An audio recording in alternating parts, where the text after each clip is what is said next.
সিজদায় পড়ে আল্লাহরে বলবেন, আল্লাহ এই পৃথিবীতে আমি ছাড়া তোমার গোলামের অভাব নাই, কিন্তু তুমি ছাড়া আমার দ্বিতীয় কোনো রব নাই। চোখের পানি ছেড়ে আল্লাহরে ডেকে বলেন, আল্লাহ এই জমিনে আমি ছাড়া তোমার গোলামের কোনো অভাব নাই, কিন্তু তুমি ছাড়া দ্বিতীয় কোনো রব আমার নাই, তুমি ছাড়া দ্বিতীয় কোনো জায়গায় চাওয়ার সুযোগ আমার নাই। চোখের পানি ছেড়ে আল্লাহরে বলেন, আল্লাহ কোরআনে তুমি শিখিয়েছো ফরিয়াদীদেরকে কেউ যদি চায় ওই ফরিয়াদীদেরকে বারণ করা যায় না, তুমি কেমন করে এই অভাগা ফরিয়াদীকে আজকে ফিরিয়ে দিবা। চোখের পানি ছেড়ে আল্লাহর কাছে চা, সব তিনি দিয়ে দিতে পারেন। চিল্লায় বলেন ঠিক কিনা?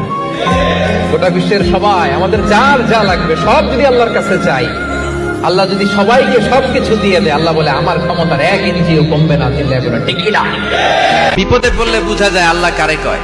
আমি একবার বিপদে পড়ছি, বরিশাল গিয়েছিলাম, বাসে ফিরে আসতেছি লঞ্চে, ওই লঞ্চে তুফান হয়েছিল। তখন বুঝলাম যে কি ভয়ঙ্কর অবস্থা।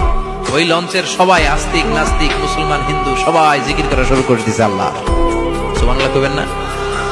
লঞ্চ যখন কেঁপে ওঠে সবাই বলে বাঁচাও। আমি কইলাম কে বাঁচাইবে ওকে? হুজুর আপনি বাঁচান। আমি বললাম তাইলে আমারে বাঁচাইবো কেডা? কয় আল্লাহ। আল্লাহ ছাড়া বাঁচাতে পারে কেউ? আল্লাহ আপনি আমারে ধৈর্যশীল বানান, আপনি আমারে শুকরগুজার বান্দা বানান। আল্লাহ আমার চোখে আপনি আমারে ছোট বানান, গোটা বিশ্বের মানুষের চোখে আপনি আমারে বড় বানান। সবাই পড়ি আমিন।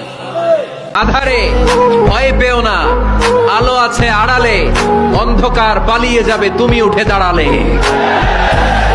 নিজেকে দাঁড়াতে হবে, নিজের সাথে নিজের শক্ত বোঝাপড়া করতে হবে। অন্যের দোষ খোঁজার সময় আমাদের নাই। চিল্লায় বলো ঠিক কিনা?